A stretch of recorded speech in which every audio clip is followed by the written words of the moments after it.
நம்பிக்கை கொண்டவர்களுக்கு உங்களுடைய தேவையை தவிர இல்லை, அவனை தவிர இல்லை. அல்லாஹ்னு சொல்லும்போது உங்களுடைய தேவை, உங்களுடைய தேவைகளும் அதை தவிர இல்லை. அந்த தேவையை தவிர, அந்த தேவை தான் இப்பொழுது உங்களை ஆட்சி செய்யக்கூடிய அதிபதி. ஒரு தேவை உருவாகுது இல்லையா, அந்த தேவை தான் இப்போதைக்கு உங்கள் உள்ளத்தில் உருவானது. அந்த நேரத்துக்கு அதுதான் அதிபதி. அந்த தேவையை தவிர வேறு எதுவும் இல்லை. உங்களுக்கு ஒவ்வொருத்தருக்கும் என்ன மனசில் உருவாகுதோ அந்த எண்ணம் அந்த நேரத்திற்கு அது மட்டும்தான். இன்னொரு நேரத்தில் இன்னொரு எண்ணம் உங்களுக்கு இன்னொரு தேவையாக உங்களுக்கு உருவாக்கப்படுது. அதை தவிர இல்லை. அப்படி தொடர்ச்சியாக நமக்கு கொடுக்கப்பட்டே இருக்குது. அவனை தவிர இல்லை, அதாவது அந்த தேவையை தவிர இல்லை, அந்த தேவையை தவிர இல்லை அப்படின்னு சதா ஒவ்வொருவருக்கும் நம்முடைய எண்ணத்தில் உணர்வாக அறிவிக்கப்பட்டுக்கிட்டே இருக்குது. அதை தவிர இல்லை. இப்போது அந்த எண்ணம் யார் கொண்டிருக்கிறார்களோ அவர்கள் நம்பிக்கையாளர்கள். எதற்காக நம்பிக்கை கொள்கிறோம்? எனக்கு நன்மை நிகழும், நான் நல்லதை விரும்புகின்றேன். நல்லதுன்னா என்னன்னே தெரியாமல் இல்லை. நம்பிக்கைங்கிறது எனக்கு என்னன்னு தெரியும், நல்லது கெட்டது பிரித்து நன்மை என்னன்னு தெரியும், கெட்ட என்னன்னு தெரியும். அது வேணும்னு நான் விரும்புகிறேன் இல்லையா, அது எனக்கு வேணும், அது எனக்கு வேணுங்கும் போதே கிடைக்கும். இதுதான் நம்பிக்கை. என்னன்னு தெரியாது, நான் நம்பிக்கிட்டு இருக்கேன் அப்படி இல்லை. அதில் நம்பிக்கை. உங்களுக்கு என்ன வேணும்னு உங்களுக்கு தெரியும், அதை நம்பிக்கை கொள்வது. ஏன்னா அது வருங்காலத்தில் உங்களுக்கு வருங்காலத்திற்காக வர இருக்கிறது, அதனால் நம்பிக்கொள்கிறீங்க. வர இருப்பதன் காரணமாக நம்பிக்கொள்கிறீங்க. வாழ்ந்துக்கிட்டு இருக்கீங்க, இனியும் வர இருக்கு, இனியும் வேண்டும், நம்பிக்கை கொள்ளுது. என்ன கொடுக்கப்பட்டிருக்கோ அது இனியும் வேண்டும், அதுவும் நம்பிக்கை தான். வருமா வராதான் இல்லை, வருங்கிற எண்ணம் கொள்றீங்க இல்லையா, நன்மை எனக்கு வேண்டும் நினைக்கிறீங்க இல்லையா, இதுதான் நம்பிக்கையை தவிர என்னன்னு தெரியாமல் நான் நம்பிக்கிட்டு இருக்கேன் அப்படி இல்லை. நம்பிக்கை அது இல்லை. நீங்கள் அறிந்து கொண்டு நம்பிக்கை. அறிஞ்சு வச்சுருக்கீங்க, இப்போ அதுக்கு வேணும், உங்கள் கையிலே இருக்குது. ஆனால் இனியும் வேணும்னு என்ன அர்த்தம்? எனக்கு அது பயன்படும், வாழ்க்கையில் பயன்படும். அதுதான் வச்சுக்கிட்டு இருக்கிறதில்ல. நான் பல தலைமுறையாக கையில் வச்சுக்கிட்டு இருக்கோம், ஆனால் பயன்படுத்துறது இல்லை. என்ன பயன்பாடு தெரியாது, நம்ம வச்சுக்கிட்டு இருக்கோம். அதை இல்லை நம்பிக்கை. இது கையில் வச்சுருந்தா ராசி, அப்படி அல்ல. நீங்கள் பயன்படுத்துகிறீர்கள், இது தீர்ந்து விடும், அது அழிந்து விடுங்கிறதெல்லாம் கிடையாது. உங்களுக்கு அது கிடைத்து கொண்டே இருக்கும், வேண்டும். இதுதான் நம்பிக்கை. நல்லதும் கெட்டதும் பிரித்து பார்த்து நன்மை வேண்டும் என்று நீங்கள் நம்புவது, அது நம்பிக்கை. அந்த நம்பிக்கையாளருக்கு அந்த உணர்வில் அறிவிக்கப்பட்டதை தவிர இல்லை. உங்களுக்கு உணர்வாக அறிவிக்கப்படுது இல்லையா, அந்த நேரத்துக்கு எதான் நேற்று எனக்கு சொல்லப்பட்டது நாளைக்கு உங்களுக்கு அறிவிக்கப்படுது. உணர்விலிருந்து வரக்கூடிய ஒவ்வொரு செய்தியும் ஒன்றுக்கு மாறாக முரணாக இருக்காது, மற்றதுக்கு முரணாக இருக்காது. உங்களுடைய தேவைகளாக அறிவிக்கப்பட்டு வருது இல்லையா. நன்மைன்னு நீங்கள் உணர்ந்து பிரித்து காட்டப்பட்டு உணர்ந்து அந்த நன்மையை நீங்கள் விரும்பி அடுத்த முறை இன்னொன்று அதனுடைய வழியிலேயே, ஒவ்வொருவருக்கும் எந்த முரணும் இல்லை. உணர்வை நாம் பின்பற்றும் போது உணர்வு அருளை கொண்டும் இரக்கத்தை கொண்டும் நமக்கு வழிகாட்டி. அருளை உடையவன் இரக்கமுடையவன்னா என்ன வேணுன்றது நமக்கு அறிவிக்கப்பட்டிருக்கு. உணர்வு அதன் பாதையில் தான் கொண்டு போகுது. நேர்வழியில் நாம் நடக்க வேண்டும்னா உணர்வின் பாதையில் நடக்க வேண்டும் சொல்லும்போது உணர்வு எனக்கு சரியானதைத்தான் அறிவிக்கின்றது. கலகத்தையும் குழப்பத்தையும் உருவாகாத ஒன்றைத்தான் நமக்கு அறிவிக்கின்றது. அதனால் அது மறைவானது வேதம். வெளிப்படையான அர்த்தம் நீங்கள் எடுத்துக்கொள்ளும் போதெல்லாம் நீங்கள் பிரிகிறீர்கள். உங்களுடைய இறைவனின் பெயரை சொல்லிக் கொண்டும் பிரிகிறீர்கள். உருவமாக பார்க்கும்போது என்னதுன்னு சொல்கிறீங்க. மறைவானதாக அது நீங்கள் உணரும் போது கொடுக்கப்பட்டதை நீங்கள் கொடுப்பவர்களாக அருளை உடையவர்களாக ஆகிறீர்கள். பொருளுங்கும் போது என்னதான் அப்படின்னு பகை உருவாக்கக்கூடியதாக மாறிவிடும் நமக்கு. அப்போது நம்பிக்கையாளர்கள் நன்மையை விரும்பக்கூடியவர்களாக இருந்து அவருடைய தேவையை தவிர இல்லை என்று உணரக்கூடியவர்கள். நம்பிக்கையாளர்களுக்கு அவன் ஒருவனை தவிர இல்லை. நீங்கள் ஒருவர் இல்லையா, உங்கள் ஒருவருக்கு கொடுக்கப்பட்ட அந்த தேவை ஒவ்வொரு நேரத்திலும் இந்த தேவைகள் மாறுபட்டே இருக்கு. அதனால் எதுக்காக அது அறிவிக்கப்படுது? அல்லாஹ்னு சொல்லும்போது உங்களுக்கு தொடர்ச்சியாக கொடுக்கப்பட்டுட்டே வருது. ஒன்று கொடுக்கப்பட்டுட்டே வருது, அதை தவிர இல்லை. ஒவ்வொருவருக்கும் உருவம் கொடுத்தாச்சு அப்படின்னா ஒவ்வொருத்தரும் ஆளுகளுக்கு ஒரு உருவம் கொடுப்பீங்க. உங்களுடைய தேவைக்கு ஒரு உருவம் கொடுத்து அந்த தேவையை உங்களுடைய இறைவனாக்கி தங்கள் இச்சைகளை அவர்கள் தெய்வமாக்கி கொள்கிறார்கள். தங்கள் இச்சைகளை எப்போ இச்சையாக மாறுது? என்னுடையது, நான் மட்டும்தான், இதுதான் அப்படின்னு ஒன்று சொல்லும்போது இச்சையாக மாறுது. ஒவ்வொருவருக்கும் தனித்தனி, உங்களுக்கே தனித்தனி, ஒவ்வொரு நேரத்திற்கும் தனித்தனி. நீங்கள் சிறு வயதில் இருக்கும்பொழுது உங்களுடைய தேவையும், நீங்கள் படிப்படியாக வளர்ந்து வரும்போது உங்களுடைய ஒவ்வொரு தேவையும் மாறிக்கொண்டே இருக்குது. நீங்கள் கவனித்தீர்கள் என்றால், நீங்கள் கவனிச்சிங்க அப்படின்னா, சிறு வயது முதலாக உங்களுடைய காலம், ஒவ்வொரு காலம் கடந்து வரும்போது உங்களுடைய தேவைகள் வேற ஒன்றாக மாறிக்கொண்டே இருக்கிறது.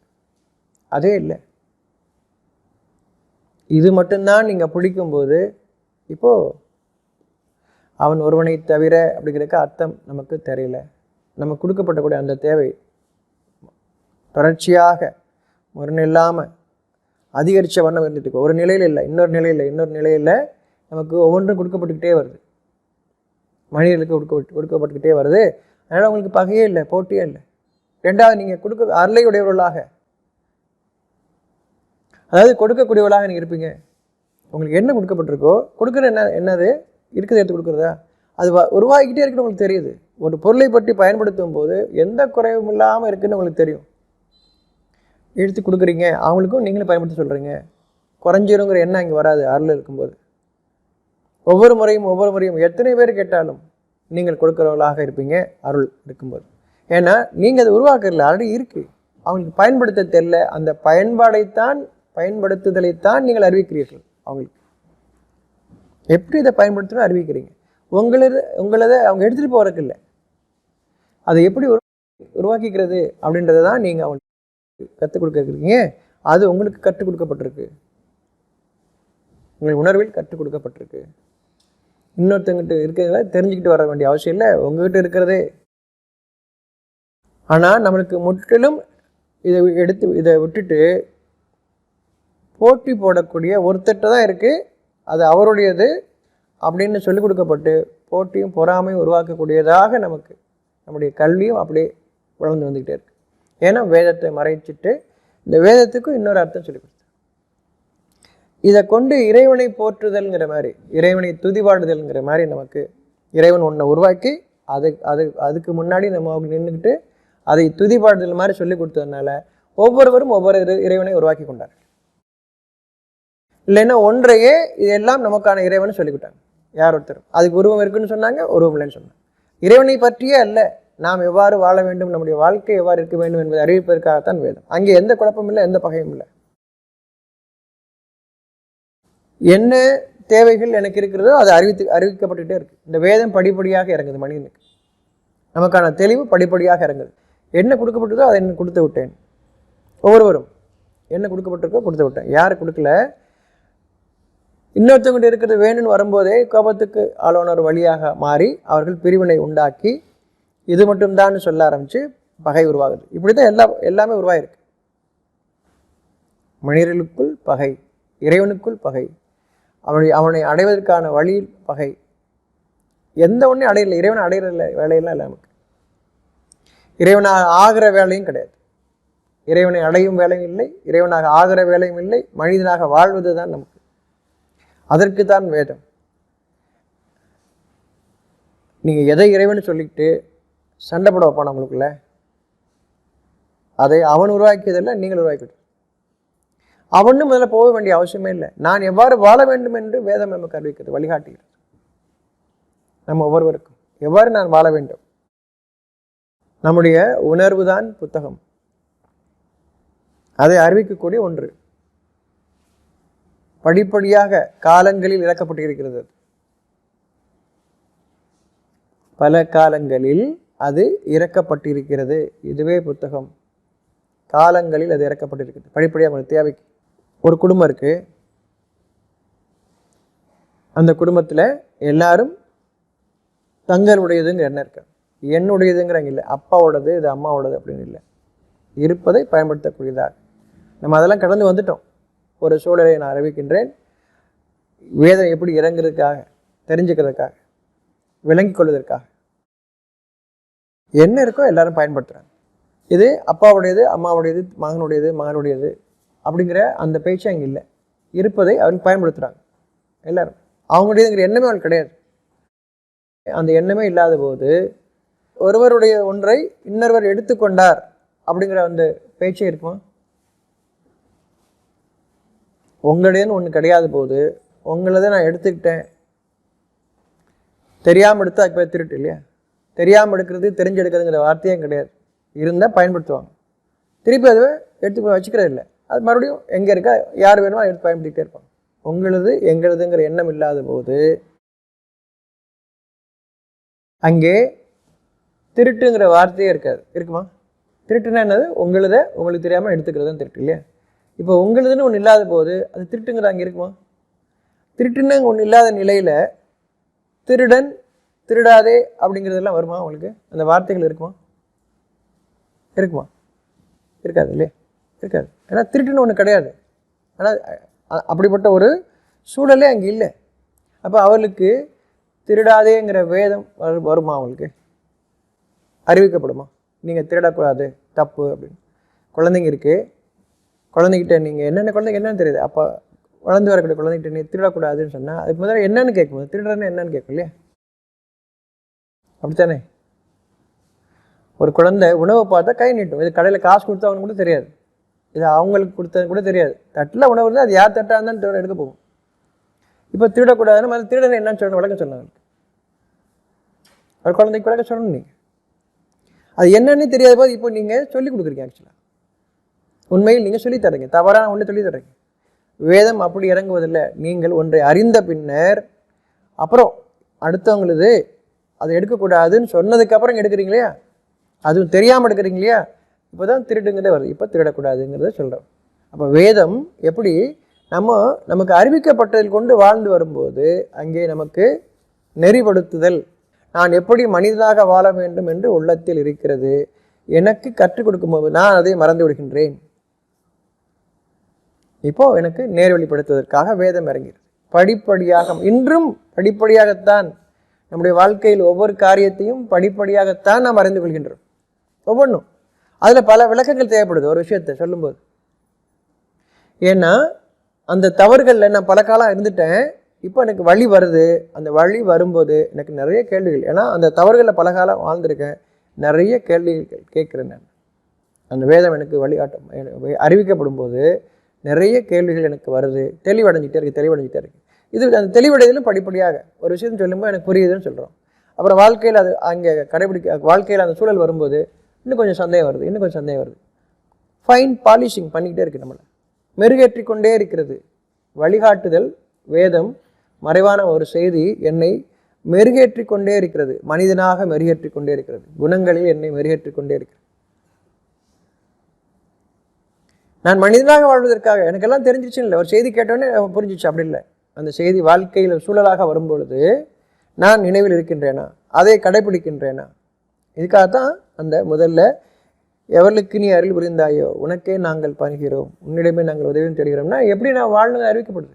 பணிந்தவர்களாக, என்னுடைய தேவைகளுக்கு பணிந்தவனாக, உதவி தேடுபவனாக, ஒவ்வொன்றை பற்றியும் இன்னும் நான் தரக்கூடியவனாக, கொடுக்கப்பட்டிலிருந்து கொடுக்கக்கூடியவனாக, ஒவ்வொன்றும் எனக்கு அறிவிக்கப்பட்டுக்கிட்டே இருக்கு. நான் எப்படி வாழணும் அப்படின்றது அறிவிக்கப்பட்டே இருக்கு, எனக்கு அறிவிக்கப்பட்டே இருக்கு. இது ஒன்றுதான், உணர்வு மட்டும்தான் புத்தகம்.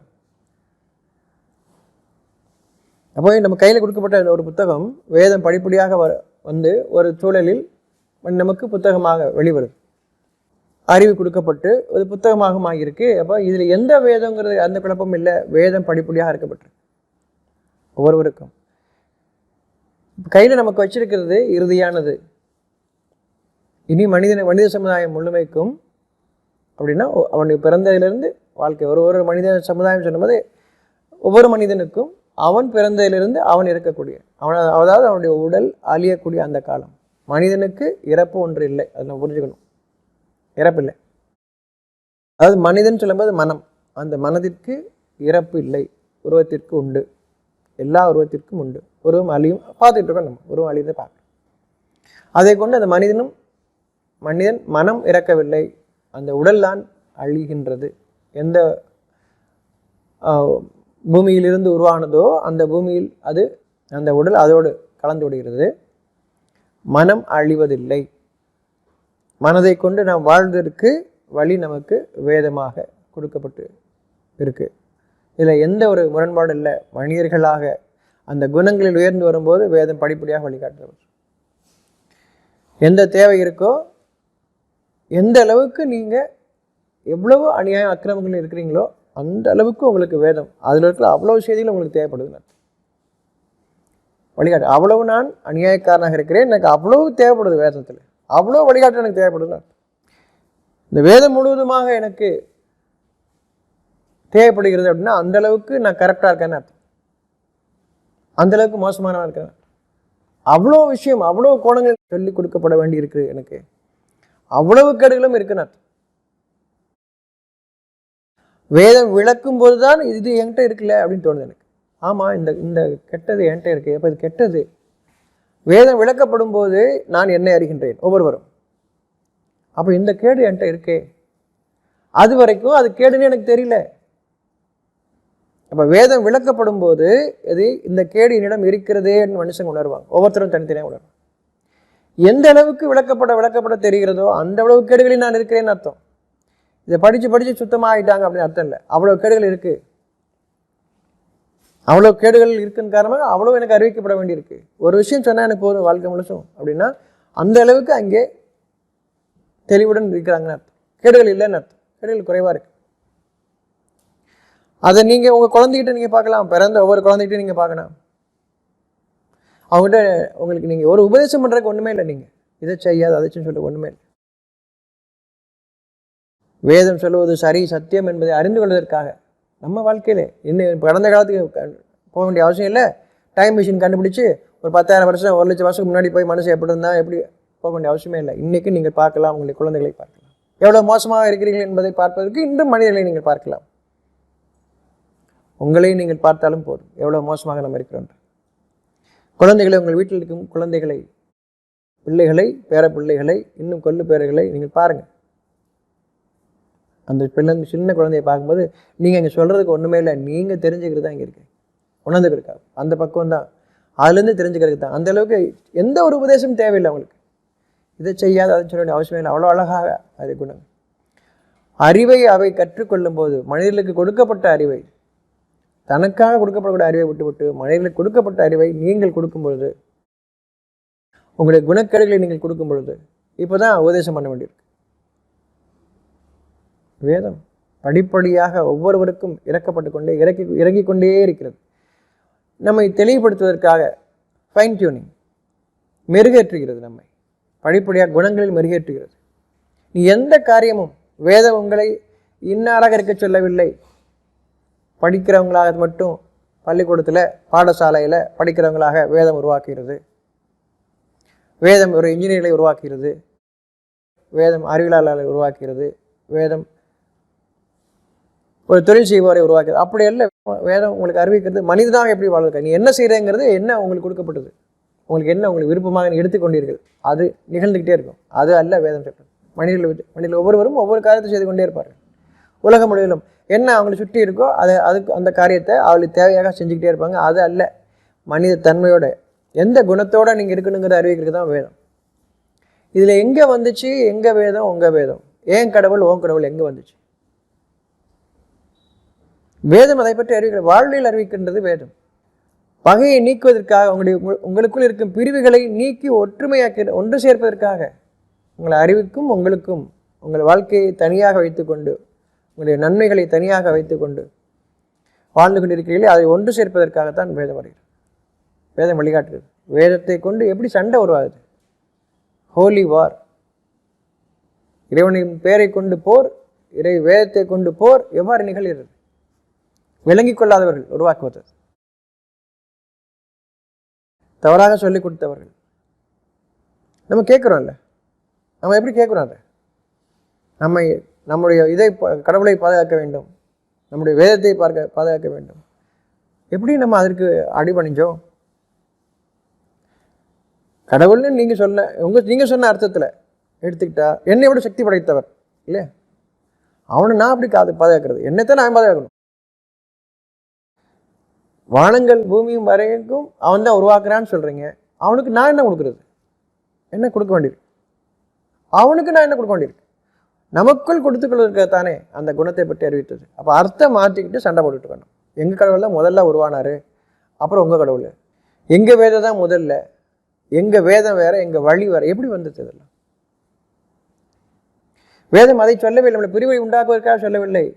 யார் அருளை அதில் உள்ள அந்த மறைவானவற்றை அறிந்து கொள்ளவில்லையோ அவர்கள் உங்களுக்குள் பிரிவை உண்டு பண்ணுகிறார்கள். அவர்கள் பெரும் பிளவிலேயே இருக்கிறார்கள். எனக்கும் உங்களுக்கும் உள்ள ஒரு வேறுபாடு காட்டப்படுது, நான் மனசில் பார்க்குறேன் அப்படின்னா நான் சரியாக புரிந்து கொள்ள, நான் உணர்வை புரிந்து கொள்ளவில்லை, வேதத்தை புரிந்து கொள்ளவில்லை. பூணல் போட்டுக்கிட்டோ தொப்பி போட்டுக்கிட்டோ தாடி வச்சுக்கிட்டோ உட்கார்றதுக்குள்ள வேதம். இவர்கள் படித்தவர்கள் எதுவும் செய்ய மாட்டாங்க. இதெல்லாம் நாம் உருவாக்கி கொண்டது. உணர்வை பெற்றவர்கள் ஒவ்வொருவரும் ஒவ்வொரு காரியத்தையும் செய்து கொண்டிருப்பார்கள். இந்த வேலை பெரிது, அந்த வேலையில் மாற்றம் எந்த ஒரு பாகுபாடும் கிடையாது. இந்த தொழில் செய்யக்கூடியவர்கள், இந்த வேலை செய்யக்கூடியவர்கள் உயர்ந்தவர்கள், இந்த தொழில் செய்யக்கூடியவர்கள், இந்த வேலை செய்யக்கூடியவர்கள் தாழ்ந்தவர்கள், இதில் நடத்துகிறவர்கள், அப்படி எதுவுமே கிடையாது. வேதம் உங்களுக்கு வழிகாட்டும் போது நாம் பண்புகளில் உயர்ந்து வருகிறோம். மனம் மெருகேற்றப்படுகிறது, மனிதனாக உயர்ந்து வருகிறோம், அவ்வளவுதான். வேதத்தில் எந்த வேறுபாடும் இல்லை. வழிகாட்டுவதற்காக வந்தது. அதில் எப்படி வேறுபாடு? அதில் 2 பிரித்து வச்சு நீ ஒரு இதை ஆக்கிக்க, 2 நீ பிரித்து வச்சு நீ ஒன்று ஆக்கிக்க, அப்படி இல்லை. தனக்கு தங்களுக்கு ஒரு அறிவு கொடுக்கப்பட்டிருக்குது. செம்பை எப்படி உருக்குவது என்ற அறிவு கொடுக்கப்பட்ட ஒரு மனிதன் தனக்கு தெரிந்த அந்த அறிவை, அந்த ஞானத்தை கொடுத்து விட்டு செல்கின்றான். யாருக்கு தேவை இருக்கிறோ அவன் கொடுக்குறான். செம்பை தூக்கிட்டு அலையில எங்கே இருக்கோ அங்கே செம்பை எப்படி உருவாக்குவது, செம்பு எங்கே இருக்குன்னு உருவாக்கக்கூடியவனுக்கு தெரியுது. அது எப்படி உருவாக்கி அதை எப்படி பயன்படுத்துன்னு காட்டிட்டு போகிறாங்க. அவருக்கு ஒரு பிரச்சனை இருக்கிறது அங்கே, அந்த பிரச்சனையை எப்படி தீர்த்து கொள்வதுன்னு அறிவிட்டு போகிறாங்க, அவ்வளோதான். அந்த அறிவு இதை எவராலும் உடைக்க முடியாதுன்னு அறிவு அவருக்கு கொடுக்கப்பட்டிருக்கு. இது உருவாக்கப்பட்ட இதை எவராலும் உடைக்க முடியாது, உங்களை இது பாதுகாக்கும் சொல்கிறாரு, எச்சரிக்கையும் கொடுக்குறாரு. இதை விட மிஞ்சிய ஒரு அறிவு வரும்போது அதை சொல்லும்போது எப்படி நமக்கு சொல்லப்படுது? என் இறைவன் நாடினான்னு சொல்லுது. அப்படின்னா என்னன்னு, ஒரு இறைவன் என்ன, உங்களுடைய தேவைன்னு அர்த்தம். உங்களுடைய தேவை ஒன்று ஏற்பட்டால் அது இதையும் உடைக்கும்னு அர்த்தம். கொடுக்கப்பட்ட அறிவு உன்னதமான அன்றுக்கு உயர்ந்த அறிவு. அதுதான் உங்களுக்கு யாரோருக்கும் ஒரு அறிவு கொடுக்கப்பட்டிருக்குது, அதுதான் அன்று உயர்ந்த அறிவு. அந்த தேதிக்கு, அந்த நாளுக்கு அது உயர்ந்த அறிவு. இதை விட ஒன்றை நீங்கள் விரும்பினீர்கள் என்றால் அது உண்டு. அந்த அறிவு வரும்போது இது உடையும். அவருடைய அர்த்தம், என் இறைவன் நாடினால் எதையும் உடைக்கும் வல்லமை அவனிடம் உண்டு. அப்படின்னா என்ன அர்த்தம்? உங்களுடைய தேவைதான் உங்களுடைய இறைவன். உங்களுடைய தேவை உங்களுடைய உணர்விலிருந்து வருகிறது. அந்த உணர்வு அது எது சிறந்தது என்று நினைக்கிறீர்களோ அதையும் மிஞ்சக்கூடியதாக இருக்கும். இதுதான் வல்லவனுக்கு வல்லவன் சொல்றதெல்லாம் உங்களுடைய அறிவு. உங்கள் அறிவுன்னு என்ன? உங்களுக்கு எதை நீங்கள் வேண்டும் என்று விரும்புகிறீர்களோ, நம்பிக்கை கொள்கிறீர்களோ, அது கொடுக்கப்படும் போது அது சிறந்ததாக, மிகச்சிறந்ததாக இருக்கிறது. அப்போ நீங்கள் அதை கொண்டு என்னதுன்னு நினைக்கும் பெருமை கொள்றீங்க. நீங்கள் இப்போ அந்த அறிவிப்பு, அந்த வேதத்தை, அந்த செய்தி, என் இறைவன் நாடினால் இதையும் உடைக்கும் ஒரு சக்தி அப்படின்னா உங்களுக்கு இன்னொரு தேவை உருவாகிறது. அந்த தேவையை நீங்கள் விரும்பினால், உங்களுடைய தேவையாக ஏற்றுக்கொண்டால் அதையும் மிஞ்சக்கூடிய ஒன்று உருவாகும்.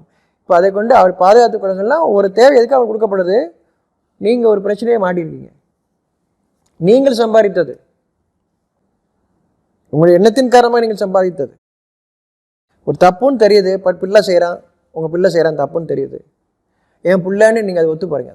தவறுன்னு எடுத்து சொல்லாமல் என் பிள்ளை, எங்கள் வீட்டுக்காரரு, என் மனைவி, எங்கள் அப்பான்னு சொல்லிட்டு நீங்கள் அதை அக்செப்ட் பண்ணுறீங்க. இப்போ அதற்குரிய பலன் உங்களுக்கும் உண்டு. நீங்கள் நன்மைக்கு சிபாரிசு செய்தால் நன்மையும், தீமைக்கு சிபாரிசு செய்தால் அந்த தீமையும் உங்களுக்கு உண்டு. உங்கள் வாழ்க்கையாக இன்னொரு நெருக்கடி வருது, உங்களால் ஒன்றும் சமாளிக்க முடியல, என்ன செய்யணும்னு தெரியல, இப்பொழுது இறைவனுடைய ஒரு வழிகாட்டல் வருது, அதை மிஞ்சக்கூடிய ஒரு அறிவு வருது. அது அந்த பிரச்சனையை தீர்ப்பதற்காக. அப்போ யாருக்கு அந்த அறிவு கொடுக்கப்பட்டிருக்குதோ அவர்கள் உங்களுக்கு அந்த அறிவை கொடுக்கிறார்கள். இப்போ அந்த பிரச்சனை எப்படி நீங்கிறது? இது இறைவனுடைய அருள்ங்கிறது நீங்கள் உணர்ந்து கொள்வதற்காக. எவர்களுக்கு நீ அருள் புரிந்தாயோ அவ்வழி. இப்போ அதை பார்க்கும்போது இப்படிப்பட்டால் இதே எனக்கு வேணுங்கிறது இல்லை, அறிவு கொடுக்கப்பட்டிருக்குது, இப்படி இந்த அறிவு எனக்கும் வேண்டும். உணர்வை பின்பற்றுங்கள், அவரை பின்பற்றுவதல்ல. ஒரு மனிதன் உங்களுக்கு சாட்சியாக இருக்கின்றான், தனக்கு கொடுக்கப்பட்டது எவ்வளவு சிறந்தது, உணர்வை நான் பின்பற்றினேன், என் உணர்வில் எனக்கு அறிவிக்கப்பட்டிருக்கிறது. அந்த மனிதன் அதை நிறைவேற்றி காட்டுகின்றான். இப்படி அந்த மனிதனை நீங்கள் கடவுளாக்கி கொள்ளாதீர்கள். இதுவரை யாரும் செம்பை உருக்கியதே இல்லை. துல்கர்ணையின் செம்பை உருக்குகின்றார், அப்படி ஒன்று பார்த்ததே இல்லை. செம்பை பிரித்தெடுக்கிறார், உருக்கம் செய்கிறார், அதை பயன்படுத்தவும் காட்டுகிறார். இப்பொழுது நீங்கள் அவரை காலங்காலமாக வணங்கி கொண்டிருந்தால் ஒரு பெரிய சித்தரப்பா அவர், எழுவெல்லாம் செஞ்சிருக்க, தங்கமாக்கிட்டார், மண்ணை தங்கமாக்கிட்டா சொல்லிட்டு தெரிஞ்சிங்கன்னா, அதுக்காக இல்லை, மண்ணை தங்கமாக்குறதுக்காக இன்னைக்கு வரைக்கும் தெரிஞ்சுட்டே இருக்கிறான். அது இல்லை, உலகத்தின் இருக்க விஷயங்கள் உங்களுக்கு நீங்கள் நினைத்து பார்க்க முடியாத பலன்களை தரக்கூடியதாக இருக்கிறது. நம்ம யார் மாதிரி கேட்கவே இல்லை, அந்த இடத்துக்கு போகவே இல்லை. கொடுக்கப்பட்டதை கொண்டு அந்த அறிவை தேடிக்கிட்டே இருக்கிறோம், நம்ம ஒவ்வொருத்தரும் தேடிக்கிட்டே இருக்கிறோம். அதனால பகை உருவாகிட்டே இருக்கு. இதுக்கு மேலே இல்லைங்கிற மாதிரி, இதுதான் உயர்ந்த அறிவு நினைச்சிட்டு இருக்கீங்க ஒரு காலத்திலும். இறைவன் நாடினால் இதை உடைக்கக்கூடிய, உங்களுடைய அறிவை உடைக்கக்கூடிய ஒரு அறிவு கொடுப்பான். நம்ம கேட்கறது இல்லை, நம்ம அவங்ககிட்ட இருக்கிறதே இப்படியா பிடுங்கலாம், அப்பாட்ட இருக்கிறது எப்போ பிடுங்கலாம், அப்பா எப்போ போவார், தின்ன எப்போ காலியாகும், நான் எப்போ அவங்க உட்கார்றது, அப்பா இடத்துல உட்கார் இல்லை. அவருடைய வாழ்க்கை வேறு, உங்களுடைய வாழ்க்கை வேறு, உங்களுடைய வாழ்க்கை வேறு, உங்களுடைய பிள்ளையுடைய வாழ்க்கை வேறு. உங்களுடைய வாழ்க்கையே ஒவ்வொரு காலத்திலும் வேறு. நீங்கள் ஒன்றை சேர்த்து வைக்கின்றீர்கள், அது இன்னொரு நாள் உங்களுக்கு உதவாது. நிறைய தங்கம் வாங்கியிருக்கீங்க, மோதிரத்தில் 1000 வகை வச்சிருக்கீங்க, போட்டால் எரியும், என்ன செய்ய போறீங்க? எந்த மோதிரத்தை மாட்ட போறீங்க இப்போ? ஆனால் என்னைக்கு சேர்த்து வச்சிக்கலாம் அன்னைக்கு போட முடியும். ஆனால் நீங்கள் அன்னைக்கு போட விருப்பம் இல்லை, சேர்த்து வைக்க விருப்பம் அன்னைக்கு உங்களுக்கு தேவை, அங்கே விருப்பம் ஆக்கிக்கிட்டீங்க, அதை சேர்த்து வச்சுருக்கீங்க. போடணும்னு என்ன வரும்போது போட முடியாது, எரியும். இங்கே எதை போட்டாலும் எரியும். உங்களுக்கு என்ன செய்ய போறீங்க? உங்களுடைய தேவைகள் வேறு, உங்களுடைய இறைவன் உங்களுக்கு அறிவிப்பது வேறு. உங்களுடைய தேவைகள் அறிவிக்குது, என்ன அறிவிக்குது? உங்களுடைய பிரச்சனை விடுபடுவதற்கான வழி, அந்த வழி வரும்போது அந்த பிரச்சனைகள் நீங்குது தான் தடுப்பு. சுவர் கட்டுறது இல்லை. அப்படி சுவர் கட்டியிருந்தாலும் அன்னைக்கு அவங்களுடைய தேவை அந்த சுவர், உங்களுடைய தேவை வேறாக இருக்கு. அதுவும் இல்லை. என்ன விளங்கிக்கிறீங்க? உங்களுடைய தேவை ஒன்றாக இருக்கிறது, என்ன செய்யணும் தெரியல, ஆனால் நீங்கள் செஞ்சது தான். நீங்கள் ரோட்டில் போறீங்க, நீங்கள் ரோட்டில் வந்து அந்த நாய் உங்களை வெட்ட வருது, உங்களுக்கு அடிக்க வருது. எத்தனை பேர் ரோட்டில் போகிறாங்க, ஒன்றும் தெரியல, நீங்கள் ரோட்டில் வந்து அது வருது. ஒரு உதாரணத்துக்காக நீங்கள் ரோட்டுக்கு வந்தீங்கன்னா அந்த நாய் வந்துடும். இது இப்போ தடுப்பு, உங்களுக்கு தடுப்பு வேணும். ஒரு பிரச்சனைக்காக நீங்கள் எப்பயும் சோறு எழுப்பணும் நினச்சிட்டு இருக்கீங்க. எந்த ஒன்றும், ஒரு ஆஃபீஸ்க்கு போகிறீங்க, உங்களை பார்த்தா மட்டும் அவர் வேறு மாதிரி நடக்கிறார், மற்றவர்களெலாம் செய்கிறார், உங்களை மட்டும் கொஞ்சம் நிற்க வைக்கிறார், விதண்டமாக பேசுகிறார் உங்கள்கிட்ட மட்டும். இதெல்லாம் உங்கள் பிரச்சனை. அந்த பிரச்சனையை விளக்கிக் கொள்வதற்கான வழி உங்களுக்கு தெரியல, நீங்கள் வழி தேடவும் இல்லை. உங்களுக்கு என்ன அறிவு இருக்கோ, நான் அப்படித்தான் இருப்பேன், அவங்ககிட்ட நான் இப்படி தான் நடந்துப்பேன் அப்படின்னு இருக்கிறீங்க. நீங்களும் அப்படித்தான் இருக்கிறீங்க, அவரும் அப்படித்தான் இருக்காரு. நீங்கள் வழி தேடாத வரையில் உங்களுக்கு வழி கிடைப்பதில்லை. வாழ்நாள் முழுசும் அப்படியே வாழ்க்கை முடியும்.